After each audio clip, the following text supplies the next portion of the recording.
Good morning, honorable educators, respected fellow debaters, ladies and gentlemen. My name is aldhiandra and I'm the first speaker of the government team. Today, our team proudly stands in support of the motion. This House will mandate that universities in wealthy or developed nations with significant international students enrollment share a portion of the tuition revenue generated from those students with academic institutions in developing countries. Ladies and gentlemen, let me begin with a simple question. What happens when the best students from developing countries have to leave their countries in order to access quality education? They leave because their universities may not have enough laboratories. They leave because research opportunities are limited. They leave because academic resources are insufficient. And when they leave, their tuition money, talent, knowledge, and eventually their professional contribution often move with them. Meanwhile, universities in wealthy countries will become richer and more attractive. This creates a cycle. The rich educational system become richer and while developing educational system struggle to catch up. Our policy seeks to break this cycle. Before presenting our case, let us clarify what this motion means. First, universities in wealthy or developed nations.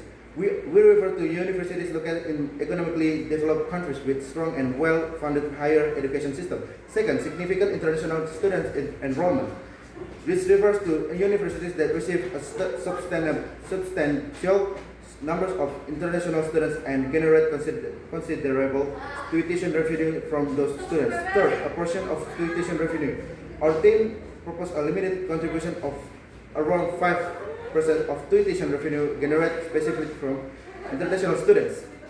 This is deliberately small universities will retain the overwhelming majority of the revenue. Fourth, academic institutions. In developing countries, this includes in universities, college, research institutions, and other recognized higher education institutions in developing nations. Finally, mandate. This means the contribution is required by regulation and administered through a transparent mechanism. It is not simply a voluntary donation. Our model is straightforward. Universities is wealthy countries that the international students themselves must contribute approximately 5% of their international tuition revenue to an international higher education development mechanism. The money can only be used for academic purposes including scholarships, laboratories, research, lecturer development, digital infrastructure, academic technology, and institutional development. The receiving institutions must meet accountability requirements. There will also be independent auditing to ensure that funds are used properly. Most importantly, we are not taking 5% of the university's total budget. We are only taking a small portion of revenue specifically generated from international students. Ladies and gentlemen, the current international students system creates a powerful financial and academic concentration. Students from developing countries often pay high international tuition fees to study in developed countries. These payments strengthen universities that already possess advanced infrastructure, strong research networks, experienced academics, sophisticated technology, and substantial financial resources. At the same time, the universities that students left behind receive very little benefit from this international education movement. This creates a serious structural problem. The developing country may spend years educating a talented students. The students then leave for a university abroad. The foreign universities receive tuition revenue. The students gain advanced skills, but the home university may remain underfunded. This is why our policy is necessary. Our team believes our international education should not only transfer students from developing countries to wealthy universities, it should also transfer resources and opportunities back to the developing academic institutions. We are not against international education. In fact, we strongly support it. But we believe international education should become a two-way system of benefit rather than one-way flow of money and talent. As the first speaker, I will establish our model represent two substantive arguments. My first argument is about this policy reduces the structural incentives behind brain drain. My second argument, this policy creates a more sustainable and mutually beneficial global academic ecosystem. Our second speaker will focus on why this policy is economically reasonable, why universities can absorb contribution, and why voluntary donations are insufficient. Our third speaker will focus on dismantling the opposition's arguments, comparing both worlds, and proving why our mechanism is more effective and sustainable. Finally, our reply speaker will summarize the central clash and explain why the government wins this debate. Argument, ladies and gentlemen, our first argument is this policy helps reduce the structural incentives that drive brain drain from developing countries.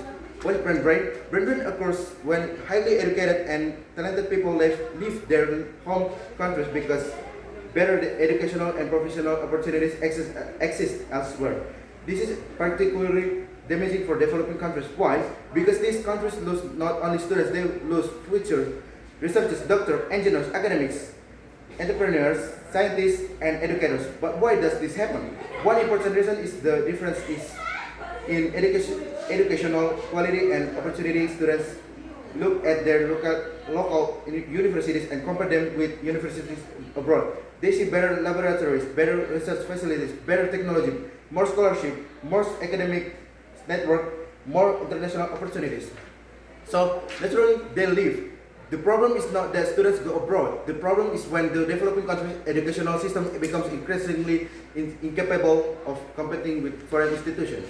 Now, how our policy help?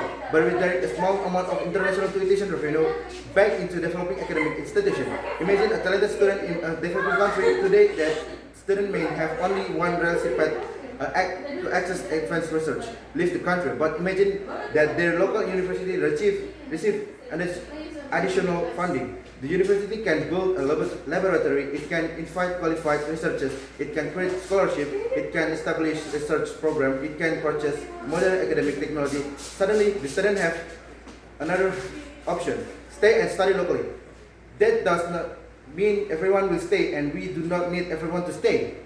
Even if a portion of talented students choose to remain, the developing countries benefits enormously.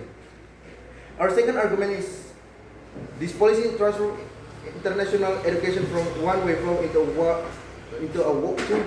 two-way academic partnership. Currently, international education often operates like this: students move from developing country to developed country, money moves from developing countries to developed country universities, talent moves toward developed research centers, academic opportunities become concentrated in wealthy institutions, but knowledge should not move in only one direction.